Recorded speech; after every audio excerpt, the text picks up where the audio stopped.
Assalamualaikum warahmatullahi wabarakatuh. Nama saya Putri Pertiwi, NPM 18160103, PGSD 6A. Di sini saya akan menjelaskan materi dari bab 1 sampai dengan bab 3. Di bab 1 sendiri, konsep pembelajaran mikro atau simulasi. Simulasi pembelajaran atau mikro berasal dari dua kata, yaitu mikro dan teaching.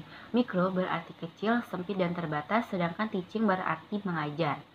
Micro teaching adalah salah satu pendekatan atau cara untuk melatih penampilan mengajar yang dilakukan secara mikro atau disederhanakan dalam waktu dan akomodasi yang terbatas.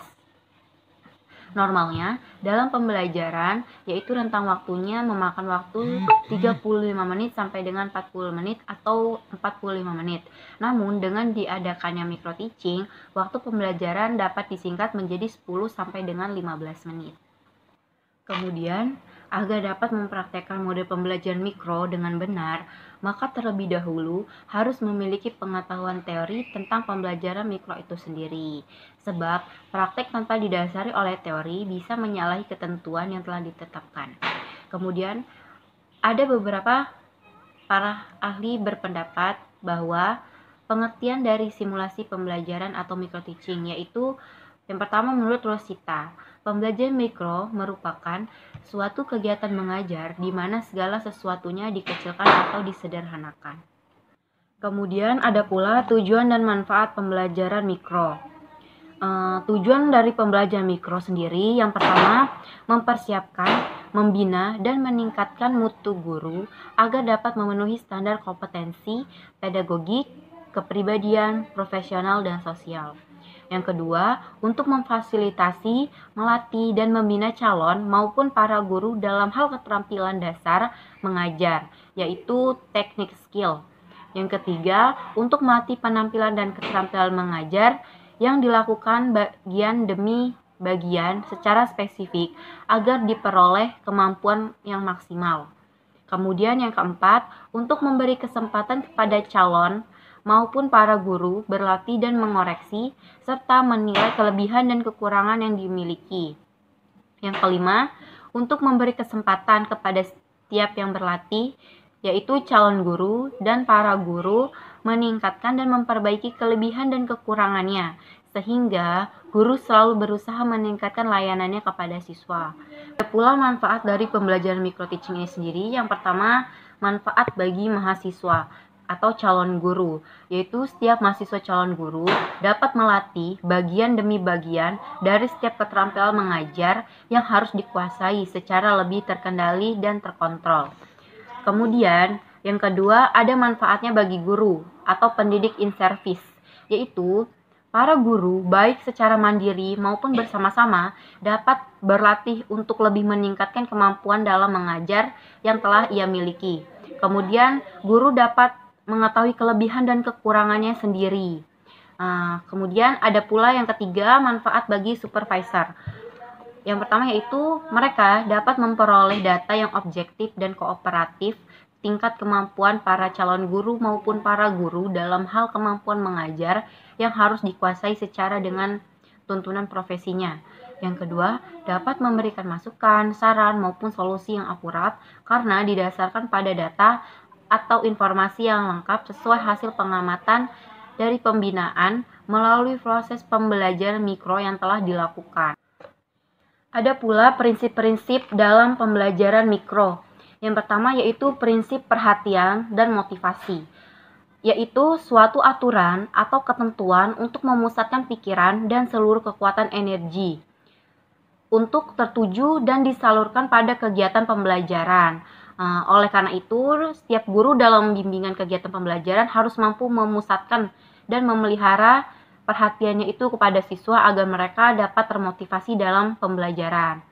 Yang kedua, aktivitas, yaitu proses kegiatan yang aktif baik aktivitas pikiran, sosial, fisik, maupun emosional. Belajar pada dasarnya adalah proses aktivitas. Bahkan dalam kehidupan sehari-hari, sering kita dengar dengan istilah hidup adalah perbuatan atau aktivitas, yaitu mengingat pentingnya aktivitas, maka harus dijadikan ketentuan atau aturan yang harus dikondisikan oleh guru dan praktisi, pendidik, atau pembelajaran agar keaktifan atau aktivitas selalu terpelihara selama proses pembelajaran itu sendiri berlangsung. Kemudian yang ketiga ada balikan atau penguatan, yaitu pemberian respon terhadap proses dan hasil pembelajaran yang telah ditujukan oleh siswa. Pemberian respon itu seperti guru memberikan reward kepada siswanya tersebut. Kemudian keempat, tantangan, yaitu pemberian stimulus yang dengan stimulus tersebut siswa akan tertantang sehingga muncul keinginan dia untuk mencoba dan lebih giat lagi dalam belajar. Yang kelima ada individual. Karena setiap siswa itu memiliki karakter yang berbeda-beda, masing-masing siswa di samping ada yang memiliki kesamaan sifat, karakter, dan bentuk-bentuk kesamaan lainnya, tetapi pasti ada juga perbedaannya. Perbedaan yang dimiliki oleh setiap individu ini akan membawa perbedaan pula terhadap kebiasaan dan cara belajar anak itu sendiri. Nah, oleh karena itu di dalam pembelajaran, kalaupun tidak bisa seutuhnya menyesuaikan dengan karakteristik setiap siswa, akan tetapi harus diusahakan agar kesamaan-kesamaan umum yang dimiliki oleh siswa itu bisa terlayani melalui pembelajaran yang didasarkan pada prinsip. Ada pula penerapan pembelajaran mikro. Yang pertama, fokus pada penampilan. Penampilan yang dimaksud adalah perilaku atau tingkah laku peserta, calon guru atau guru dalam melatih setiap jenis keterampilan mengajarnya. Penampilan biasanya menunjukkan pada performa seseorang yang secara konkret bisa dilihat atau diamati. Kemudian yang kedua, spesifik dan konkret, yaitu cara yang dilakukan seperti itu dalam pembelajaran mikro yang dimaksud agar pihak yang berlatih secara optimal memfokuskan pada jenis keterampilan tersebut. Kemudian yang ketiga, umpan balik, yaitu proses pemberian balikan seperti komentar, saran, solusi, pemecahan masalah, dan lain-lain yang didasarkan pada hasil pengamatan dari penampilan yang telah dilakukan seorang yang berlatih. Kemudian yang keempat, ada keseimbangan. Nah, prinsip ini terkait dengan prinsip sebelumnya yaitu umpan balik. Maksudnya, ketika observer atau supervisor menyampaikan komentar, saran, dan kritik terhadap penampilan peserta yang berlatih, tidak hanya menyoroti kekurangannya atau kelemahannya saja dari peserta yang berlatih tersebut. Kemudian yang kelima, ketuntasan, yaitu kemampuan yang maksimal terhadap keterampilan yang dipelajarinya. Kemudian yang keenam, ada maju berkelanjutan, yaitu siapapun yang berlatih dengan menggunakan pendekatan pembelajaran mikro, ia harus mau belajar secara terus-menerus, tanpa ada batasnya. Unsur-unsur pembelajaran mikro. Yang pertama, micro teaching is real teaching. Maksudnya itu, proses latihan yang dikembangkan dalam pendekatan pembelajaran mikro adalah kegiatan mengajar yang sebenarnya, yaitu real teaching. Yang kedua, ada micro teaching listen to complexion of normal classroom teaching, yaitu latihan yang dilakukan melalui pendekatan pembelajaran mikro sesuai dengan namanya mikro, yaitu kegiatan latihan pembelajaran yang lebih disederhanakan. Yang ketiga, micro teaching focus on training of the accomplishment of specific text, yaitu latihan yang dikembangkan dalam pendekatan pembelajaran mikro hanya difokuskan pada jenis-jenis keterampilan tersebut secara spesifik sesuai dengan apa yang diinginkan oleh setiap yang berlatih atau atas dasar saran yang diinginkan. Kemudian yang keempat ada micro teaching allow for the increased control of practice, yaitu pembelajaran yang dilakukan dengan menerapkan pendekatan mikro lebih diarahkan untuk meningkatkan kontrol pada setiap jenis keterampilan yang dilatih. Kemudian di bab 2 yaitu metodologi pembelajaran. Dalam metode pembelajaran ini, kurikulum 2013 memiliki ciri-ciri yang pertama, tematik terpadu. Pembelajaran tematik terpadu sendiri menggunakan tema.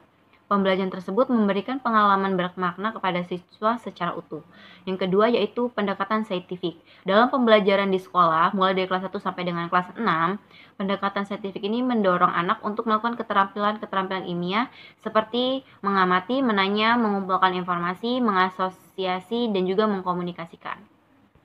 Adapun penerapan pembelajaran tematik. Yang pertama, pengaturan jadwal pembelajaran tematik. Yang kedua, pemanfaatan teknologi informasi dan komunikasi dalam pembelajaran. Yang ketiga, persiapan dan pelaksanaan kegiatan pembelajaran. Kemudian pada kegiatan pendahuluan, yang perlu guru perhatikan ialah pesan yang tertuang dalam standar prosesnya, yaitu menyiapkan peserta didik secara fisik maupun psikis. Artinya, guru melakukan pengecekan ke setiap siswa untuk mereka siap dalam belajar. Contohnya seperti memberikan motivasi, mengajak siswa berdoa, bercerita hal-hal kecil. Kemudian kegiatan inti. Secara garis besarnya, pada kegiatan inti ini harus tampak penerapan pendekatan tematik terpadu, pendekatan saintifik, atau inquiry, penyingkap atau discovery, dan atau penerapan model pembelajaran berbasis masalah, serta model pembelajaran berbasis proyek. Kemudian pada kegiatan penutup, yaitu mengevaluasi manfaat langsung maupun tidak langsung dari hasil pembelajaran yang telah berlangsung. Contohnya itu guru memberikan kesempatan pada siswa secara berkelompok maupun individual untuk mengutarakan pendapat berupa kesimpulan tentang manfaat pembelajaran yang telah disampaikan. Kemudian yang kedua, memberikan umpan balik terhadap proses dan hasil pembelajaran, yaitu guru. Kemudian yaitu di bab 3, yaitu keterampilan dasar mengajar. Ada 10 keterampilan dasar mengajar. Yang pertama, keterampilan membuka pembelajaran, yaitu guru menciptakan suasana siap mental dan menimbulkan perhatian siswa. Nah, kegiatan ini bertujuan untuk menciptakan kondisi siap mental, memusatkan perhatian dan membangkitkan motivasi siswa dalam belajar. Kemudian yang kedua, keterampilan mengelola kelas, yaitu guru atau fasilitator menciptakan suasana dan lingkungan pembelajaran yang kondusif, sehingga memudahkan pembelajaran bagi siswa. Yang ketiga, keterampilan menggunakan media atau alat. Dengan penggunaan media pembelajaran, guru dapat menciptakan berbagai situasi kelas. Kemudian ada beberapa media pembelajaran, dibagi menjadi 3, yaitu ada media audio, yang ketiga media visual, dan audiovisual. Yang keempat ada keterampilan menjelaskan. Dalam proses pembelajaran, apabila guru memiliki keterampilan ini, proses pembelajaran akan berjalan dengan efektif dan efisien. Hambatan yang memungkinkan akan munculnya masalah itu dapat diminimalisir. Kemudian yang kelima, keterampilan variasi stimulus, yaitu upaya guru untuk memberikan stimulus pembelajaran secara beragam atau bervariasi sehingga siswa dapat merespon melalui alat indera mereka. Kemudian yang keenam ada keterampilan bertanya. Dalam proses pembelajaran, alat atau instrumen pembelajaran untuk mengkondisikan proses pembelajaran yang aktif, kreatif, efektif, dan dinamis. Kemudian yang ketujuh ada keterampilan memberikan penguatan. Keterampilan ini bertujuan untuk memberikan informasi atau umpan balik atas perbuatan atau respon siswa tersebut. Yang kedelapan ada keterampilan membimbing diskusi kelompok, yaitu strategi yang memungkinkan siswa menguasai suatu konsep atau memecahkan suatu masalah melalui proses yang memberikan kesempatan berpikir. Kemudian yang ke-9, keterangan mengajar kelompok kecil atau perseorangan. Pada keterampilan ini agar dapat mendiagnosa kesulitan belajar peserta didik secara akurat. Yang ke-10 yaitu keterampilan menutup pembelajaran. Pada keterampilan ini harus diorientasikan pada upaya guru untuk memberikan gambaran yang menyeluruh tentang apa yang telah dipelajari siswa. Baik, segitu saja materi yang bisa saya sampaikan. Saya akhiri, wabillahi taufiq wal hidayah. Wassalamualaikum warahmatullahi wabarakatuh.